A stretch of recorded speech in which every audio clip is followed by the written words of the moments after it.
Sayang, hindi dumating talaga. Nasaan na inaantay natin? Oh. Hindi dumating eh.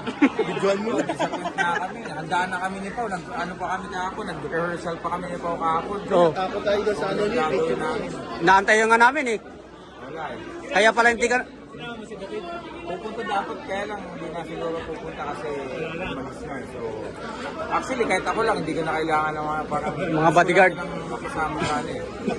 Sa happiness. Ano ko? Wala po si Jason. Sabi mo, nahadlok. Oh. Jason, grabe. Nandito tayo sa Winford Hotel. Sabi ng Kameda, dapat no, kahapon dadating kayo sa weigh-in pa lang. Pero naintindihan ko kung kahapon medyo dinaga kayo ng konti. Pero ngayon, marami namang security. Mapoprotektahan naman kayo eh. Diba? Ay. Sir. Brother. Yeah. Sir. Diba?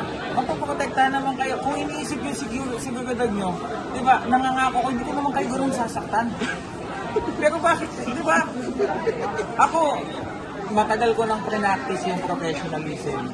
So kahit gaano kita gustong kurutin sa pisngi using nail cutter, magko-control ako, Jason. Pero bakit, di ba? Tapos magpo-post ko pa yung paldo na, sibat na. Sino maniniwala sa inyo? Ha? Di ba? Tapos screen grab pa yung picture mo. Kaya ka nasasabi yung AI yung bahay mo eh. Tapos nagagalit ka. Yung bahay mo, AI yung pinost mo. Eh kung nagpapatay, hukay pa lang, okay na. Bakit ka nag-advance kay Coqui Kameda? Kasi wala na kayong pera. Yun. Sabi mo yun, di ba? Ikaw nagsabi mo. Ikaw pala may sabi.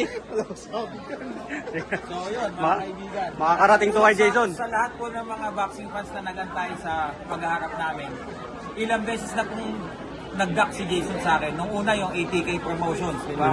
Inoperan kami. Blinak niya yung ATK sa sobrang takot. Tapos ngayon, magkikita sana kami para build up to eh. Build up to pero hindi na naman siya dumating. Di ba? Wala. So, yun lang guys. Pasensya na po sa lahat ng nag-abang. Sa lahat po na nang umasa kung ano mangyayari. Ano po to eh? 4 years in the making to eh. 4 years since 2021. 2021 pa. Inaabangan ko kung masasabi ni Jason sa mukha ko, sa harapan ng mukha ko yung mga pinagsasabi mo sa akin. Yun lang. So, ano ibig sabihin ng di dumating? Siguro, yan yung sa Bisaya hadlok. Nahadlok. Nako, yari. Palawan. Yun. Ang title nito, Sa kalan ko Nahadlok. ni Boy Bakal, ako po si Silver Boy Studio. Yun, thank you. Dali ka